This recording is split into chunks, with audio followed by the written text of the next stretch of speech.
मेरी तरफ से सभी को नमस्कार, गुड इवनिंग और सत श्री अकाल। ये वीडियो मैंने हिंदी भाषा में बनाई है और इसका मेन जो विषय है कि जो ITI पास लड़के और लड़कियां भारत में हैं वो कनाडा में कैसे आ सकते हैं। देखो, ये जो ITI वाले होते हैं या डिप्लोमा होल्डर होते हैं, इनको ट्रेड्स कैटेगरी कहा जाता है कनाडा में। विदेशों से कनाडा आने के लिए इनका रास्ता अलग से है। इनको कनाडा आने के लिए पहलता दी जाती है। सबसे ज़्यादा तनख्वाह इनको मिलती है और इनको रिस्पेक्ट भी बहुत मिलती है। जो स्टूडेंट लड़कियां कनाडा में पढ़ रही हैं या लड़के पढ़ रहे हैं, वो भी शादी करने के लिए सबसे ज़्यादा कोशिश होती है कि जो लड़का या लड़की ट्रेड्स कैटेगरी में पास हो वो उससे शादी करना चाहते हैं। टोटल 4 तरीके हैं। सबसे पहला तरीका क्या है, आपकी आयु 18 साल होनी चाहिए, 10+2 पास की होनी चाहिए। उसके बाद में ITI में अच्छे मार्क्स लिए हों। उसके साथ आपने आइलट, PT, टॉफल, सेल्पिप और कैल का कोई भी exam with no less than 5 bands आपने लेने होते हैं और आप कनाडा में पक्के तौर पे आ सकते हो। जब आप कनाडा पहुंचते हो, पहले तो आप हेल्पर या ट्रेनिंग की तरह ही जॉब करोगे, पर जब आपको रेड सील का एग्ज़ाम पास हो जाएगा तो आपको जो वेतन होगा वो कम से कम भी $35 पर आवर होगा। 5 डेज वीक, 8 आवर्स डेली। यदि आप वाइट कम्युनिटी के साथ काम करोगे तो आपको 8 घंटे के बाद 10 घंटे तक 1.5 गुना तनख्वाह दी जाती है। और यदि आप सैटरडे और संडे लगाते हो फिर आपको डबल ओवरटाइम मिलता है। मोस्टली ये जॉब यूनियनाइज्ड होती हैं और उनके अपने ही तौर तरीके हैं। और जब आप 65 ईयर्स के हो जाते हो तो आपको पेंशन भी डबल मिलती है। एक तो यूनियन की पेंशन मिलती है, एक आपको गवर्नमेंट सरकार की तरफ से पेंशन दी जाती है। देखो, इस काम के लिए आपको कम से कम ITI के बाद में 2 साल का एक्सपीरियंस होना चाहिए। उस एक्सपीरियंस के साथ में आपने इनकम टैक्स की रिटर्न फाइल करनी है। आपके वेतन जो है वो बैंक के थ्रू आना चाहिए। यदि आपको कैश में मिलता है तो आप खुद उसको बैंक में डिपॉजिट कर सकते हो। और इस तरीके से आने के लिए कम से कम 1 साल लग जाता है। इसको परमानेंट रेजिडेंसी कहते हैं कनाडा की। दूसरा रास्ता है कि यदि आपने ITI करके अभी फ्रेश हो पर आप 10+2 पास हो, आपकी ITI में अच्छे नंबर हैं और आपको प्रैक्टिकल काम आता है, तो कनाडा में आने के लिए आपको वर्क परमिट या LMIA, या कुछ प्रोविंसेस ऐसी हैं जहां फ्री में मिलता है और 2 प्रोविंसेस हैं जहां पे पैसे से परचेज करनी पड़ती है। चाहे कि सरकार, कनाडा की सरकार से LMIA और वर्क परमिट में पैसे का लेन देन अलाउड नहीं है, ये क्रिमिनल एक्टिविटी है। पर वो आप देख सकते हो आपने क्या करना है। इसका मेन मकसद क्या होता है कि आप जब ITI पास करते हो तो आप सीधा ही कनाडा के लिए वर्क परमिट पे आ सकते हो। तीसरा रास्ता क्या है, यदि आपने ITI की है, ITI से पहले आपने 10+2 की है, या ITI एक शिफ्ट में ITI की है, दूसरी शिफ्ट में आपने 10+2 की है, आपको इंग्लिश एकेडमिक मॉड्यूल पास करना होगा with no less than 6 bands.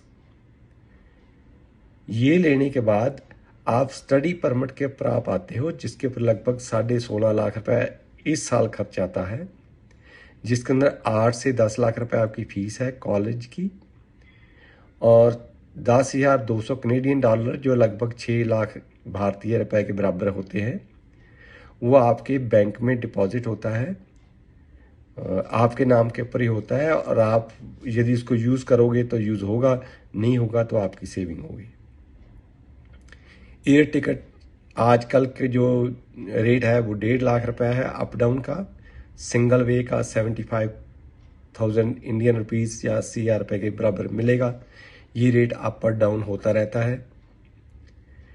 तो कुछ वर्क परमिट ऐसे होते हैं जिसके अंदर आपको रिहाइश फ्री में मिलती है, कुछ में आपने रेंट आउट करनी होती है, पर लगभग 2 लाख रुपया भारतीय 2 लाख रुपया या कनेडियन 5,000 कनेडियन डॉलर्स लगभग यदि आप 160 घंटे एक महीने में काम करते हो तो आपको मिलते हैं।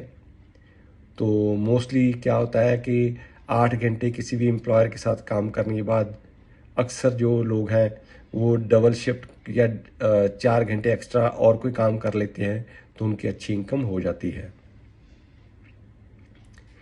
तीसरा है मैरिज बेसिस, कि आप मैरिज बेसिस के ऊपर कोई भी कनेडियन लड़की, चाहे कनाडा में स्टूडेंट है, चाहे कनाडा में परमानेंट है, चाहे वो सिटीजन है, यदि आपके उससे शादी करते हो फिर ना आपको इंग्लिश का टेस्ट पास करने की ज़रूरत है, पर जब आप ITA का सर्टिफिकेट लेकर कनाडा में आओगे तो आपको अच्छा वेतन मिलेगा, अच्छी प्रिविलेज मिलेगी।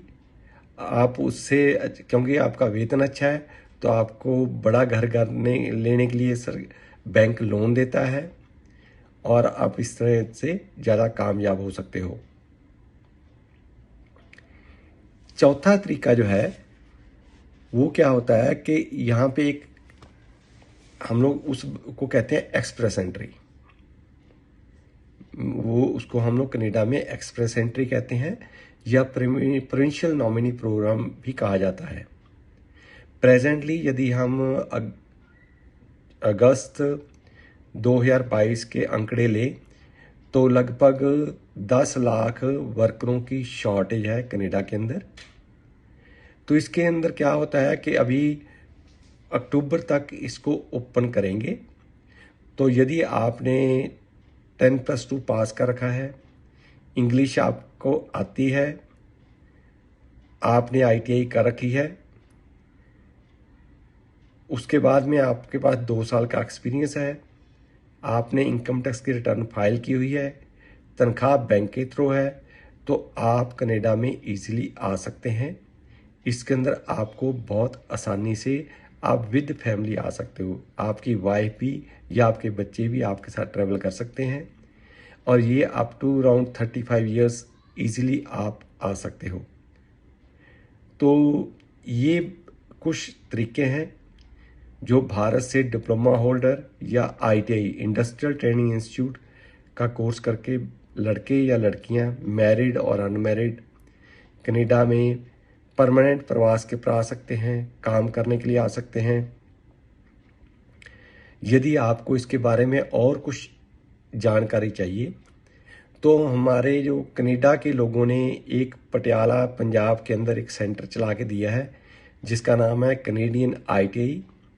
ये भारत सरकार के सहयोग से चलती है। जो इंजीनियरिंग ट्रेड है उसकी मैक्सिमम फीस जो है 22,500 रुपये एक साल की होती है। जो नॉन इंजीनियरिंग ट्रेड है उनकी फीस 12,500 रुपये मैक्सिमम हो सकती है। इसका दाखला ऑनलाइन होता है और आप 1 साल के अंदर आपको लगभग 6 महीने क्लासें लगानी पड़ती हैं। आपको घर आने जाने के लिए बस पास फ्री में मिलता है। इसके अलावा भी यदि आपको कोई जानकारी चाहिए तो वर्किंग डे वाले दिन सुबह 10 से लेकर शाम को 4 बजे के बीच में आप भारत में 9815101148 के ऊपर अधिक जानकारी ले सकते हैं। यदि वो आपको कोई इन्फॉर्मेशन नहीं देते हैं तो मैं कनाडा में हूँ, हमारा और आप भारत का और कनाडा में 12 घंटे का टाइम गैप है। इन शॉर्ट, भारत में यदि रात है तो यहाँ दिन है, यदि यहाँ रात है तो भारत में दिन है। तो आप सैटरडे संडे शाम को 8 बजे के बाद में मेरे से फ़ोन पे बात कर सकते हो। फ़ोन नंबर हमारे सेंटर से लिया जा सकता है। यहाँ पे अपना मैं फ़ोन नंबर इसलिए नहीं बताता हूँ कि वहाँ फिर बोगस कॉल बहुत आती हैं। Thank you very much. Stay connected with us. Wish you all the best.